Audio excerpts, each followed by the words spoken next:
ජීවිතේ කසාද බඳින්න තීරණය නොකරපු මිනිස්සෙක්ව කවදාවත් බලෙන් කසාද බඳින්න හිතන්නවත් එපා.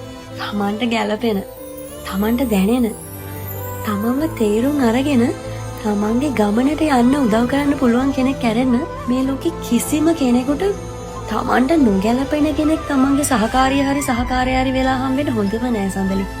මිනිස්සෙගේ ජීවිතේ කසාද සහකාරිය හරි කියන්නේ ඒ මිනිස්සගේ මොන සංසාරෙටම වදයක් වෙන මිනිස්සු ජීවිතේට ආවම ඒ ජීවිතේ විනාශ වෙන්න මහ ලොකු කාලයක් යන්නේ නෑ. එහෙම නොගැලපෙන කෙනෙක් තමන්ගේ ජීවිතේ ඉන්නකොට මිනිස්සු ඉක්මනටම තව කොහේ හරි තැනකට බැඳෙනවා. එහෙම බැඳුනාට පස්සේ මිනිස්සුන්ට වැරදි කියලා හරියන්නේ නෑනේ.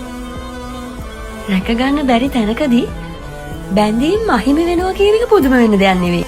ඔය ඔක්කොම දේවල් වලට හේතුව නොගැලපෙන අය තමන්ගේ ජීවිතේට එන එක. තනිකඩ වුණාට කමක් නෑනේ. නොගැලපෙන කෙනෙක් ජීවිතේට ආවොත් ඒ මිනිස්සයා තනි වෙන්නේ ජීවිතේ ලොකු කැලලක් එක්ක.